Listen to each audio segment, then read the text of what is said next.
Hey guys, this is the B from B&L Fit Fam, and I'm gonna start something new here. I'm gonna start a new series, and we're gonna call them Dad Rants. And this is coming from me just kind of around the house on a regular basis, ranting about different things going on in the world. And my wife pointed out to me, she's like, you go on these ramblings or these rants like you're an old man.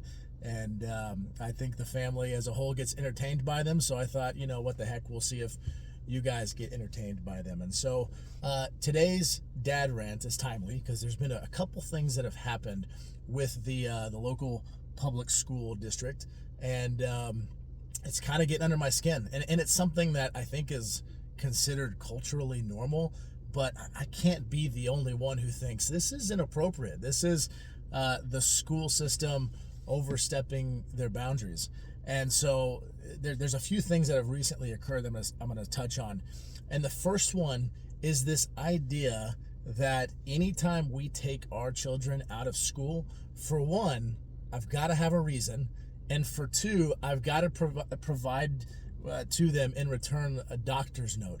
Well, where does the school, the public school that we pay for, get off thinking that I owe them an explanation for why I'm taking my child out of the school that I pay for with my tax money, right? And why do I have to give a doctor's note as if we work for you? Because we don't. Like, here's the only excuse, the only reason a school needs to know that I'm taking my kid out of school. Because it's my kid. That's why. They're not your kid. They don't belong to you. You work for the taxpayers, which is me, right? So if I want to take my kid out of school, the only reason you need is because I'm going to, right? And I don't need to give you a doctor's note as if you're my employer explaining the reason, the justifiable reason. How is a random counselor, a random pediatric physician, how is that a more reasonable signature and excuse than me, the parent, the one who, created the child and is responsible for their rearing? How are those two signatures more relevant than mine as the parent? You don't need this anything else. And what are you gonna do? Mark it as unexcused? Oh my gosh, please, no. Whatever you do, please don't mark my child as an unexcused absence. Like, come on.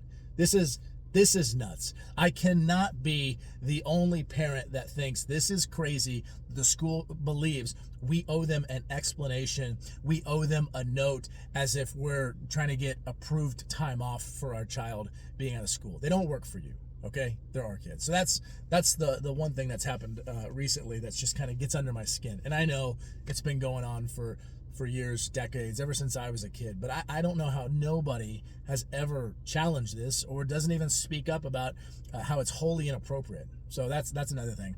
The next two things, literally just found out about one yesterday and found out about one today when I'm dropping my daughter off at school. And so the other one was my middle schooler, one of my middle schoolers, told me about how yesterday, and just kind of casually said it, yeah, I had to give a drug test.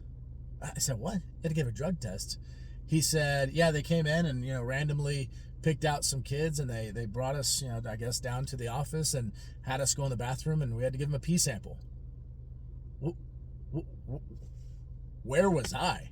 Like, how come I wasn't involved in this decision? That makes zero sense to me. How can the school, the public school, think that they have the authority to go grab my kid out of learning math or geography or science, the thing that we pay you for? How do you think you have the authority to just randomly go grab my pants and say, hey, I want you to go in there, drop your pants, pee in a cup, and give me your pee? And you don't think that that's something I need to be made aware of? You think you just get the authority to do that? Really? How does that make sense? Now, here's the thing. I get it. If you got some sort of random program, if that's what you're going to have, okay, but guess what? You need to go ask, I don't know, like the owners of that child, if you want to call it that, if that's okay. If you're going to have a randomized, drug testing policy, You need to get with the parents and say, hey, this is a thing we're thinking about doing. Are you okay with it? And if you are, why don't you sign this little thing that says, yeah, we're okay with it. I mean, I remember when I was a kid, if the school wanted to issue corporal punishment, they had to get my parents to sign something saying they agree with it. And my dad said, yeah, I'll agree with it. They can do it. And guess what? When you get home, you're getting it from me too, you know. But this idea that they can just grab my kid and say, give me some of your urine, and not even tell the parents about it. Unacceptable, inappropriate, not okay. Schools, your public schools, you're overstepping. I'm daddy.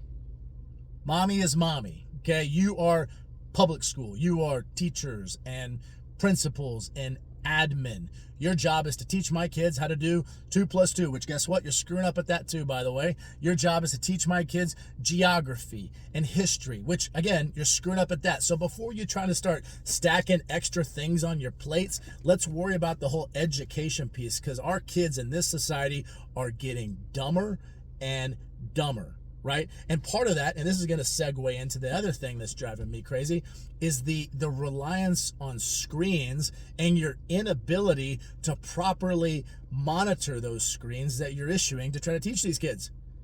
I got 2 boys. You want to know how both of these boys found porn for the first time? On your school devices. That's right. That's right. Your school devices, these things that were supposed to help enhance the educational experience and give kids extra tools and resources, you know what they're able to figure out how to do? Look at porn on those devices. So before you start issuing every single kid tablets and laptops and things like that, why don't you make sure you got it locked down correctly, okay? Because I go out of my way to make sure my kids are protected by all the crap in this world. But then I got to worry about you not doing a good job with it. Literally, I have to take the kids' devices and hide them in our bedroom at night just because I don't want them to get some sort of curiosity and try to mask it as them doing some homework while I go to sleep at night, and it's 30 minutes more before their bedtime. Right? This is nuts. Get it together. You know what I never had to worry about in school? When I got a paper with an assignment to do, I never had to worry about halfway through the paper, boom, boobies flying out of the page at me. You know, that just didn't happen because it was on a piece of paper. And I get it. Like, we want to advance as a society. They want to use and leverage technology. And we don't want to have to rely on paper. And I agree.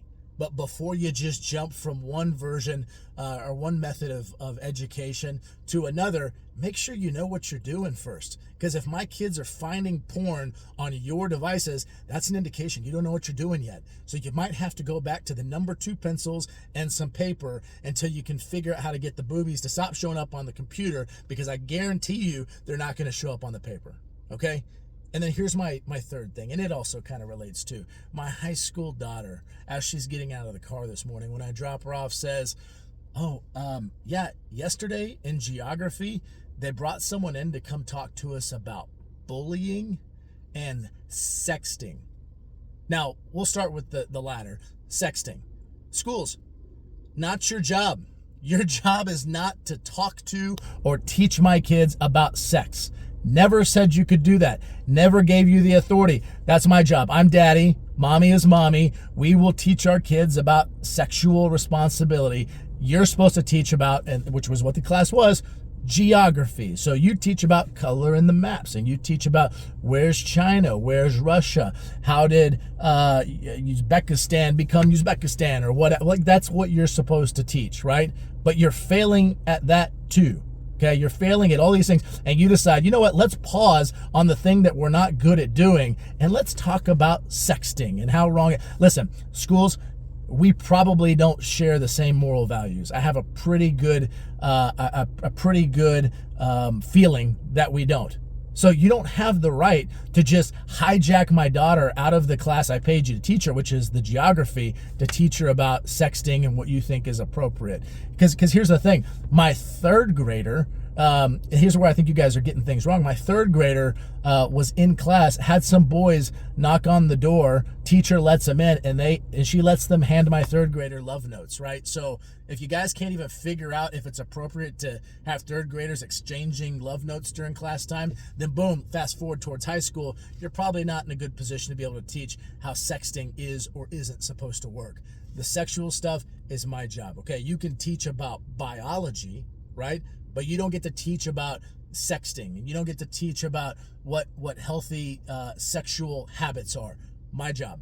Stay out of it. My job. I'm the parent. You're the school. Be the school. Be the public school. Teach the things we paid you to teach, and get really good at those. And once you get really good at teaching about math, science, history, whatever, then feel free to come to me and go, hey, we're really killing it at this other thing. Do you mind if we talk about sex? And I'll go, no, my job, not yours. You can go talk to your own kids about sex, okay? I will talk to my kids about sex. Butt out, mind your business. And let's go ahead and talk about bullying, all right? Listen, if you're in high school, if you're interrupting class in high school to talk about bullying, you're probably too late to the game, all right? And again, you're not going to have any success, okay? This is going to have to be something that happens on the home front. It's not going to happen on the school front. You might get away with having some bullying conversations in kindergarten and maybe second grade, but if you're in high school, these kids are beating each other up. There's kids getting stabbed and shot at schools. There's kids obviously sexting. So if you think you can have a good little 45-minute discussion about, hey, let's be nice and not bully each other, you're a little late to the game. All right, you're a little late to the game. At this point in high school, if you want to talk about bullying, all you can talk about are, here's the consequences if you do it. And they're going to be harsh because we're not going to tolerate it here. All right? Like that's how this needs to work. So that's my little dad rant. I hope you all enjoyed. I've got plenty more where that came from because it's something I do around the house quite regularly. So now I'm going to go ahead and end it here.